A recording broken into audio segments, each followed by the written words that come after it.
first went to Nigeria in 2010, I couldn't find it on a map. I didn't know the difference between Nigeria or Ghana or Swaziland or any other African nation. Um, and in fact, I was the gentleman you introduced, you mentioned, Peter Spencer. He was invited to keynote the Unity for Africa International Ministry Leadership Conference in 2010. He was on my board of directors at the time. I had built a youth ministry, and he invited me to go along with him. Just, I guess he wanted a companion, someone to carry his bags. And he introduced me to the organizer, a gentleman that lived here in San Antonio, Professor John Afwebu. He came to be over several years I call him my spiritual father, my mentor. Most Christ-like man I've ever met. You know, I've seen Jesus depicted, you know, in paintings and statues and movies and such, and he's usually a white guy with beard and sandals. But truly, the most Christ-like man I ever met was a former judo champion of Nigeria, a big, passionate, peaceful, happy, fierce warrior for Christ, Professor John Afwebu. And I'm truly blessed that our lives overlapped for several years. He passed in 2014. So I was signed up to be just accompanying this Peter Spencer, who's an orator and a preacher and a speaker and, you know, evangelist. And I was just some schlub, you know. And it's a lot of work to, back then especially, to get a Nigerian visa and all that stuff lined up. And got it all done. And about a week before we were set to go, Peter called me and said, I can't go. He had something come up. It was important. I you know, he wasn't being squirrely. He couldn't go. And I said, well, I just figured they're going to cancel the event. We're not going. I said, well, what are you going to do? He said, oh, I told them you could take my place.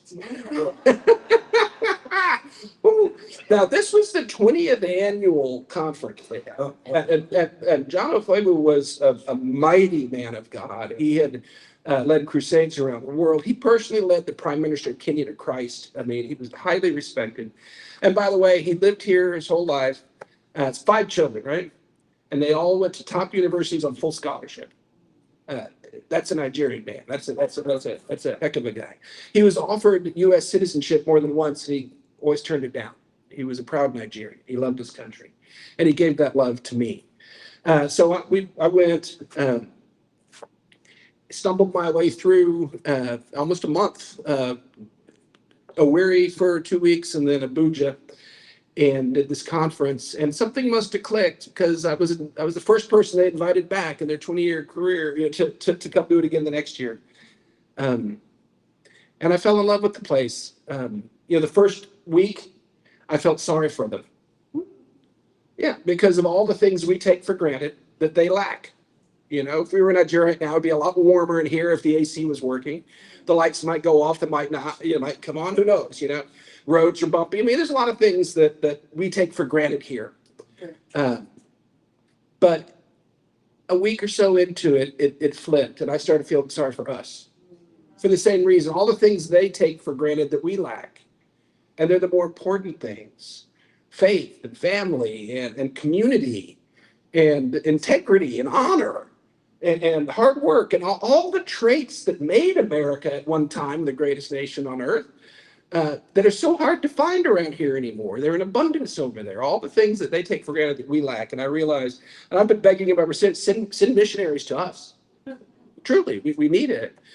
And it was on that trip that I received a word from the Lord. And it was actually where I wrote the introduction to my book. That was where the revelation hit me. And I've treasured this, and I've spoken it many times. What man has long called the dark continent, God is raising to be the continent of light in our generation. And I believe Nigeria is the breakout point. I believe that. At the time, that was easier to say because it was 2010. They had an accidental Christian president, and it was the only nation on earth, John used to say, the only nation on earth that radical Islam was being pushed back. The economy was booming. You could drive around and not be so afraid. There was random outbreaks of this and that, but there were no mass displaced. There were no massacres. It was You could see the potential. These people are amazing, great people, abundant natural resources. Wherever Nigerians go around the world, they always rise to the very top. The United States, that just came out recently, officially, the most educated group. It's not the Asians, the Nigerians. If not the wealthiest, is certainly among the wealthiest immigrant group in the United States. And they do it right. They don't do it by looting and taking and corruption, like the Somalians, it seems to be. They do it by building, by diligence, by hard work, by integrity, by building a family enterprise. They integrate the community and they become patriotic and amazing people wherever they go, except for back home, where they have all the resources and all the community.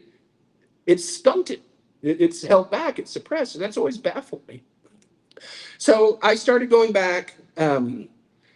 Took American teams a time or two, and did the American missionary thing, go to speak at churches, schools, went to a prison or two, a few orphanages, even actually to a leper colony. There's still there was just a handful of them left because it had been cured, but they still had the stigma of having missing fingers and scars and stuff, so they had to live ostracized.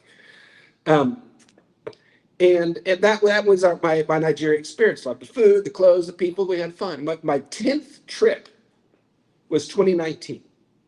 Now, again, there was violent outbreak here and there, but it was always an anomaly.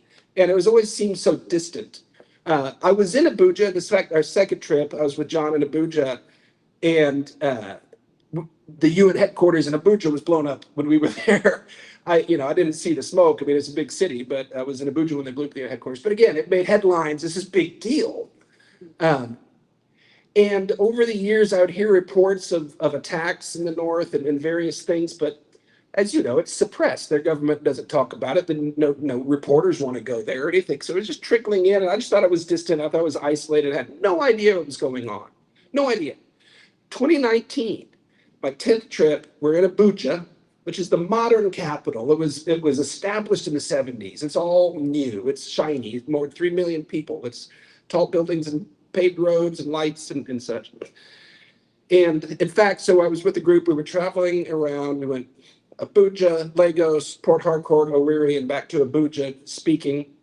And we had the biggest event of our trip. My organizer, my covenant brother, Pastor Jed DeGrace, had called together 21 churches to do a big event, big outreach. And he's a humble man. He's a frontline servant. This was a big deal. He put everything he had on the line for this.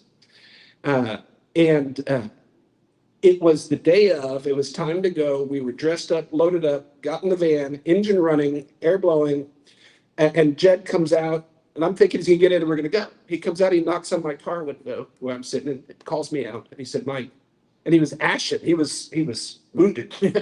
So what's up? He said, we can't go. So what do you mean we can't go?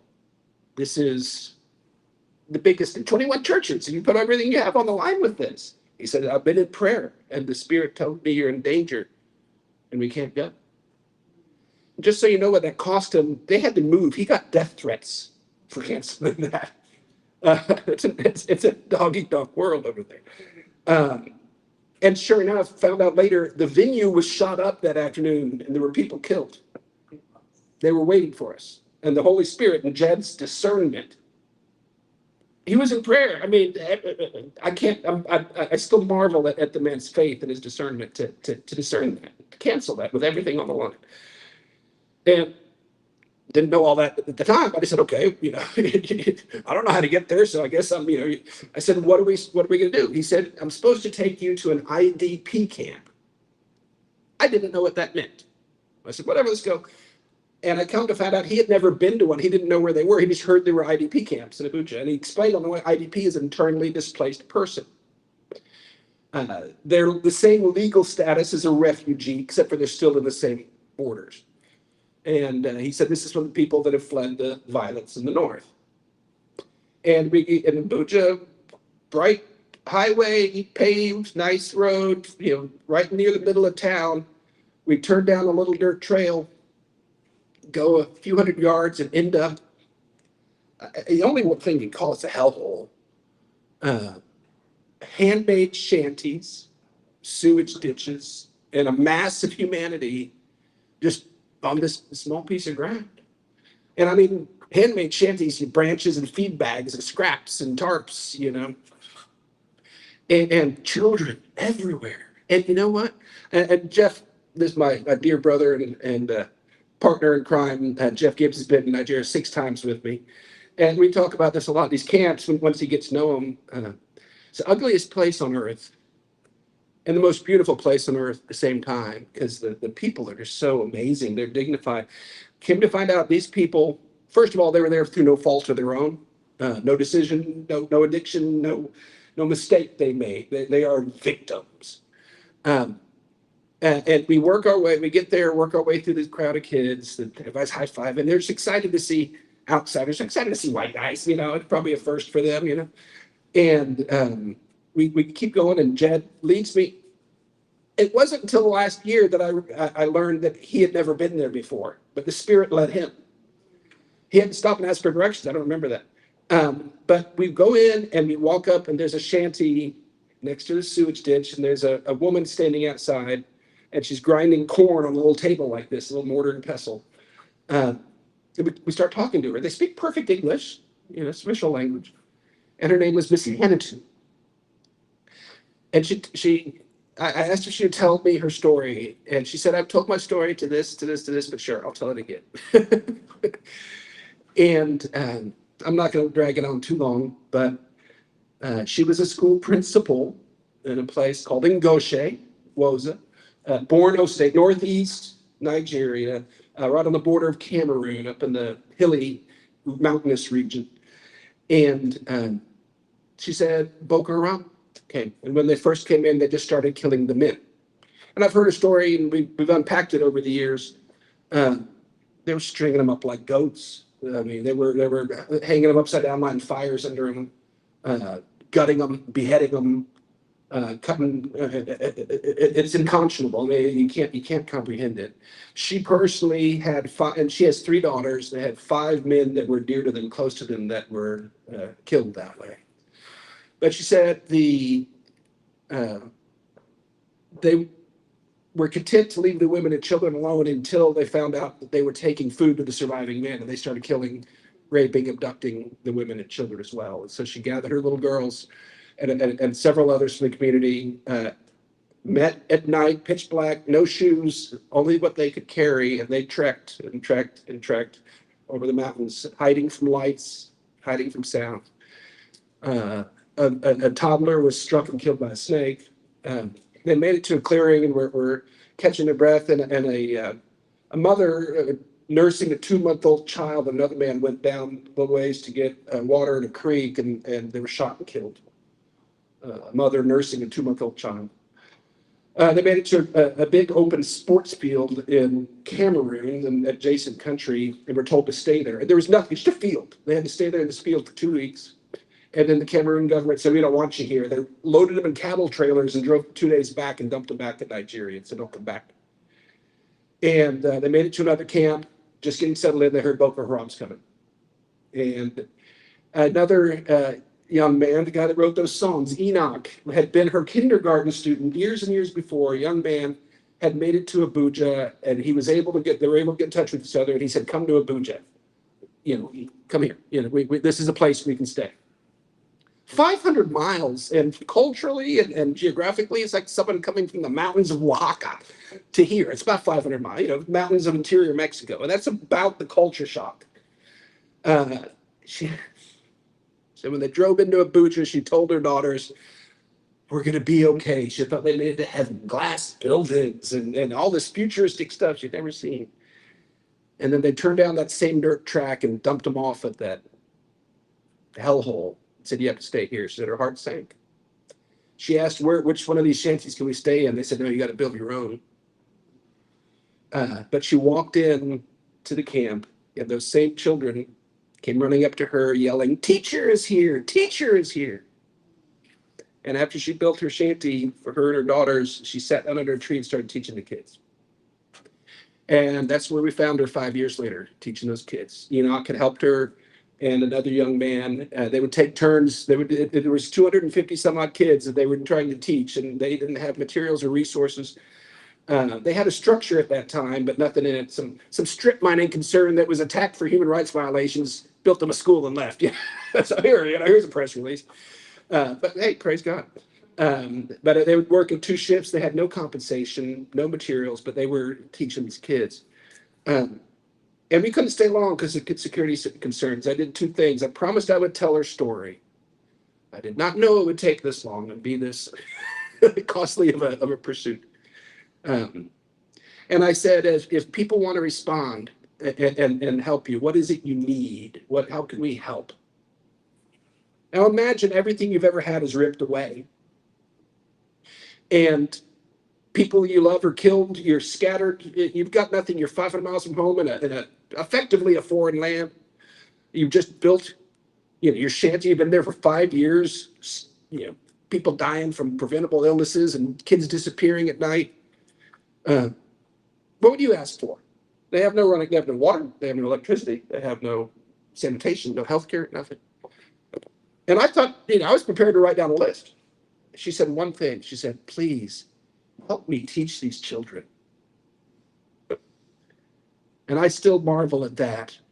If I walked into a camp in that circumstance, what would the people say about me? Oh, there's that guy. She walks in, teacher is here. That's a woman who knew her identity and her calling. God got to set her apart. She said, help me teach these children. She said, because the terrorists recruit from the displaced. And she was way ahead of me. It's taken me a long time to realize what she really meant. She said, this will give them strength of character. This will give them a vision, and they'll give them a path out of here. And by God's grace, now we have, she's head teacher there at New Kuchingoro camp. We have over 300 students there. She and Enoch and Luca are on stipend. We have a full staff, classrooms, books, and everything. We have a total of 4 campuses now with over 650 students out of these camps, which, again, she's a very wise person, and it's taken me time to realize that, first of all, there's as many as 10 to 12 million displaced in Nigeria. And there's it's not scientific, but they say there's a 50 to 60% chance that they're going to be radicalized. That is 5 to 6 million more jihadis in the next few years without intervention, with $1 trillion in minerals at their disposal. ISIS is now headquartered there. Al-Qaeda is headquartered there. The US government has declared it the epicenter of global terror. And Ms. Hannatu was right.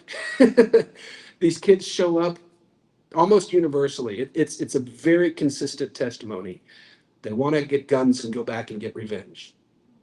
After an education, they want to go back and rebuild. You can walk into any of our classrooms there and ask the kids, what do you want to be when you grow up? And shit up. I want to be a doctor. I want to be a lawyer. I want to be a pilot. And I know they will because of Ms. Hannatu and her commitment. So I've been back 6 times since then. Jeff has been with me all 6 times. One of those trips, it was level 4, do not travel. They just took it to level 3 and made all the Americans leave. Level 4 is the highest level, combat zone, red flag, don't go. But we went, didn't we, Jeff? We've had to use hidden cameras. We've been to the front lines. We went to Bokos, which was where they had the Christmas massacre in 2023. About 300 Christians massacred, thousands displaced. We went there just a few months after that. Saw the mountains of dirt left where the displaced used to be. What's that? Well, the Chinese are strip mining the minerals illegally with the covering of the corrupt officials, about 9 billion a year, and they're funding the jihadis, and they're funding the corruption. They're paying the generals to mess up and never show up in time. And you can go in these communities where months ago there was a vibrant Christian community, and now it's mounds of dirt from where the Chinese king pulled out the lithium. So like I said, this story, and we'll unpack it all tomorrow, but it's gotten deeper and deeper and deeper as I've studied, because I want to tell her story right. So I'm still trying. I pray that I can finally tell her story, get it right, and God can remove this call from me. but it's been a journey. I look forward to unpacking it with you. This is the most critical issue on earth today. And that's not an exaggeration. Nigeria is the sixth largest nation on earth, on track to be the third largest by 2050. Think about that. Third largest nation on earth. Um, One of the top five OPEC countries, oil producing countries. $1 trillion, $1,000 billion in minerals. They make more movies a year than Hollywood, and you've watched them, you don't even know it. The streaming, they dominate the streaming charts. Afrobeats. It's a cultural powerhouse with an incredible trajectory, and there's a struggle, a fight right now for that trajectory. Is this nation going to be a force for darkness, or is it going to be a source of light? Now, I know the answer God gave me, but the kingdom of God suffers violence, and violence taken by force. There's a fight in front of us, and we're up against a 222-year-old caliphate, a genocide jihad caliphate. And when you understand the history of Nigeria, from the start of the caliphate to today, it's the same throne, same family, the same bloodline, 20 generations, the same flags and structure, the same tactics, the same goals, the same Islamic ideology. It's the same unbroken jihad.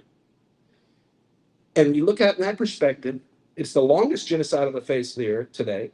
And it's on par with the German Holocaust. More than 6 million killed there since the start of the Sokoto Caliphate. And it's the same exact, it's unbroken. It's never been disbanded, only rebranded. So there's a caliphate there that you don't know about that's controlling the politics of this nation, working to take Sharia all across that nation and use it as a launch pad for global jihad. That's their stated ambition. That's what's the struggle is today. Is this going to be a force for great good on earth? Is this going to be the breakout of the kingdom come in our generation? I believe it can be, and I believe that's what God's desire is. But as you know, God doesn't drop us in the promised land. He promises it to us. He gives us instructions, and he takes us to the river. If we turn around and we don't cross over because Boko Haram's scary, ISIS is scary, it's not politically correct, whatever. We're in for generations of darkness on the earth, not just there. As this cancer metastasizes, these seeds are thrown to the wind. Just last week, the White House issued the new counterterrorism doctrine for the United States. This is a formal document that lives for years. The last one was there for 8 years. And it shapes the entire U.S. government's engagement with the rest of the world. It's an important document. And for the first time, it's clear. Our number one threat is Islamic jihad. And that document links the Nigerian Christian genocide to that same jihad. So it links the deaths, the people that died probably today in your neighborhood, links their deaths to our national security, which it's a sea change in policy. And just so you know, and I'll end up with this, the Old Dominion shooter a few weeks ago, Old Dominion University walks into a classroom, confirmed twice, is this the ROTC? Yes, it is, yeah. Shouts Allahu Akbar and kills a military officer. Was an American naturalized citizen that lived here in America, traveled to Nigeria, hooked up with ISIS, got trained, and was sent back. That's who did that. That's the first drop through a pipeline that's being built. So, yes, it's the largest Christian genocide on the face of the earth, and it must stop. That alone should motivate us to put everything we have into that. If that's not enough, we have these 10 to 12 million displaced that are going to be radicalized, 50 to 60%, an army of jihadis with control of a significant nation and its resources, and with a desire for global conquest. This is the most critical place on the face of the earth right now. So I hope this weekend opens your eyes. Bring buckets tomorrow because it's going to be a fire hose of revelation. But that's sort of a little bit of background, so to set the table. Thank you. I'm going to introduce the traveling team and get them up here to introduce themselves and give some opening remarks. I'm going to start because he's closest to me. Pastor John Haruna. Wow. Amazing, amazing man. Pastor, it's South Jos, the Plateau State area. And if you watch any of the news, it's still the hot spot. Mark and Laddie, you may have heard this area ongoing. Daily, I get reports, another attack, another massacre. And you know what's there that causes all that? It's one of the richest mineral deposits in Nigeria is right there. And I know first that from, my people there's a Chinese company that sits right there uh, it's a horrible situation. I don't want to take your thunder too much, but this is a man. mm, this is a man who's lived in the trenches. This is a man who's seen things that I'm sure he wishes he could unsee. But he's sitting here with a smile, with faith, with peace. He's a man of God, filled with the Holy Spirit. And I don't want to take away from your testimony. So, brother, will you come up and share, and then we'll hand it off to the next Pastor John Arena.